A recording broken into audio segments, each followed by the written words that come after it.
নমস্কাৰ, মই ৰুমি আইডিয়া চেনেললৈ আপোনালোকক স্বাগতম জনাইছোঁ। মোৰ ভিডিঅ'বোৰ চোৱাৰ বাবে আপোনালোকক অশেষ ধন্যবাদ।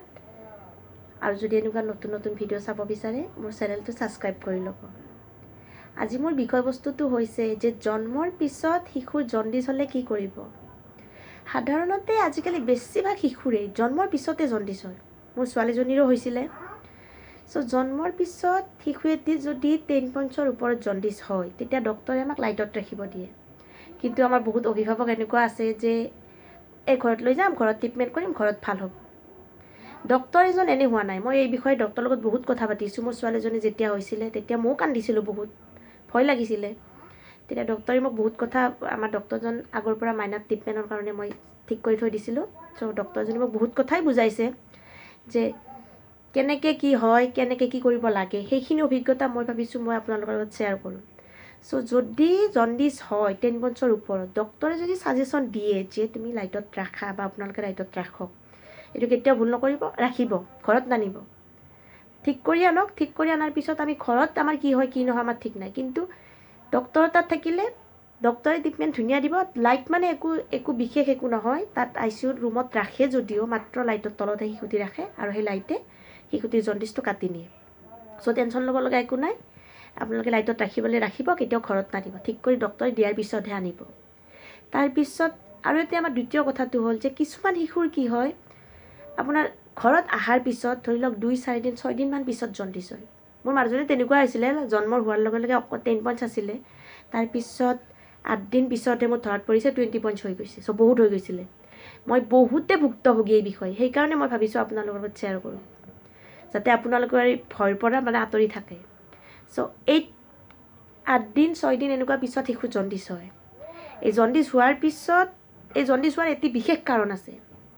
8 দিন 6 দিন পিছত জণ্ডিছ হ'লে শিশুটি আচলতে কি হয়, ধৰি লওক এটি শিশু 9 মাহ 10 মাহ মাতৃ গৰ্ভত থাকি সেই শিশুটিয়ে খায় কেনেকৈ, মাকগৰাকীয়ে যি খাব শিশুটিৰ পেটলৈ সেয়াই যাব। পেটলৈ সেয়াই যাব মানে আমাৰ খাদ্যখিনিৰ পৰাহে পিউৰিফাই হৈ কিনেহে শিশুটিয়ে পাব।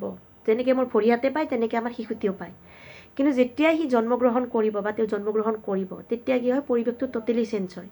খাব নাজানে, একো নাজানে, মাত্ৰ কিবা এটা অসুবিধা পালে কান্দিব জানে। আৰু যেতিয়া শিশুটিয়ে কান্দে আমি ভাবোঁ ভোক লাগিছে, আমি কি কৰোঁ, গাখীৰ দিওঁ। য়েছ, এইটো যে আমি জানো কান্দিলে গাখীৰ দিব লাগে। কিন্তু মোক এটা কথা ক'ব নালাগে, নিজক আপোনালোকে প্ৰশ্ন কৰক যে আমি ভোক লাগিলে খাওঁ নেকি? আমিতো ভোক লাগিলে নাখাওঁ, আমি যেতিয়াই তেতিয়াই খাওঁ। শিশু এটিও যেতিয়া তেতিয়া খাব পাৰে, ভোক লগাৰ আগতে আমি দিব পাৰোঁ, কিন্তু দিম কেনেকৈ? এতিয়া আমাক সাধাৰণতে মই ডক্টৰৰ লগত কথা পাতোঁতে মোক ডক্টৰে কৈছিলে যে মিনিমাম 2 আৱাৰ্ছৰ আণ্ডাৰ আপুনি গাখীৰ দিব শিশুটিক। কিন্তু এইটো নহয় যে 2 ঘণ্টাৰ মূৰতহে আপুনি গাখীৰ দিব। 2 ঘণ্টাৰ মূৰত নহয়, আপুনি 2 ঘণ্টাৰ ভিতৰত দিব।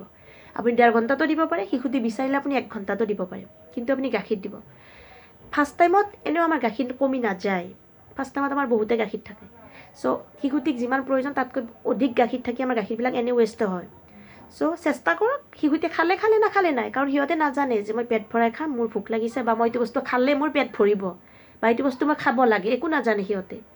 2-4 দিন 6 দিন আমি 2 দিনমান এডজাষ্ট হ'লে যেতিয়া শিশুটি গম পাব, হয় এইটো বস্তু মই খাব পাৰিম, বা এইটো বস্তু খালে মোৰ ভোক লাগিব, ভোক নালাগে, ভোক লাগিব নহয়, ভোক নালাগে।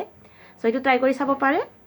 ধুনীয়াকৈ শিশুটিয়ে যেতিয়া এডজাষ্ট হৈ যাব তেতিয়া অট'মেটিক ঠিক হৈ যাব। কিন্তু আপুনি চেষ্টা কৰক, মিনিমাম 2 আৱাৰ্ছ নহয়, 2 আৱাৰ্ছৰ ভিতৰত আপুনি 1.5 ঘণ্টাতো দিব পাৰে, 1 ঘণ্টাতো দিব পাৰে, আপুনি দিবলৈ চেষ্টা কৰক। যেতিয়া খাই এডজাষ্ট হৈ যাব তেতিয়া শিশুটিয়ে নিজে খাব, আৰু তেতিয়া শিশুটি দুৰ্বল নহয় আৰু জণ্ডিছ হোৱাৰ সম্ভাৱনা বহুত কম হয়। তাৰপিছত আৰু এটা আমাৰ ঘৰুৱা ট্ৰিটমেণ্ট এটা আছে। ৰাতিপুৱা সূৰ্য উদয় হোৱাৰ পৰা ৰাতিপুৱা 10 বজালৈ যিখিনি সূৰ্যৰ ৰশ্মি আমাৰ চোতালত পৰে, সেইখিনি ৰশ্মি আপুনি শিশুটিক দিব পাৰে।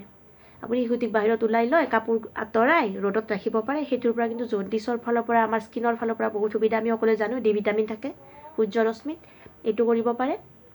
আৰু গাখীৰটো নাপাহৰিব, গাখীৰ আপুনি যিমান পাৰে সিমান এডভান্স দিবলৈ চেষ্টা কৰক। আৰু এই ক্ষেত্ৰত কিন্তু আমাৰ যিসকল নতুন মহিলা, মানে নতুন যিবিলাক মাতৃ, আমাৰ নিউ মাদাৰবিলাকৰ সেইটো প্ৰব্লেম হয়। কাৰণ আমি নাজানো কেনেকৈ কি কৰিব লাগে, কিন্তু আমি অভিজ্ঞতা বা কাৰোবাৰ পৰা আমি এডভাইচ ল'ব লাগে। সেই এটা এডভাইচ মোৰ ফালৰ পৰা হ'ল, কাৰণ মই অভিজ্ঞতা সম্পন্ন হৈছোঁ। মোৰ শিশুটিৰ ক্ষেত্ৰত মোৰ 20 পইণ্টছলৈকে মোৰ জণ্ডিছ হৈছিলে, আৰু মোৰ অৱস্থা কি হৈছিলে সেইটো মই নিজে বুজি পাওঁ। চ' আপোনালোকে এইটো নকৰিব, যিমান পাৰে সিমান এডভান্স দিবলৈ চেষ্টা কৰিব। জণ্ডিছে কেতিয়াও নুচুব, আৰু এতিয়ালৈকে মই তাইক চোৱা নাই। চ' খোৱাত যত্ন ল'লে নিশ্চয় উপকৃত হ'ব। এইখিনিয়ে মোৰ আজিৰ বাবে, ধন্যবাদ। আৰু মোৰ চেনেলটো ছাবস্ক্ৰাইব কৰি ল'ব। মই এনেকুৱা আপোনালোকৰ বাবে যিমান দূৰ সম্ভৱ সহায়ক হোৱা হিচাপে মই ভিডিঅ'বোৰ আপলোড কৰিম। নমস্কাৰ।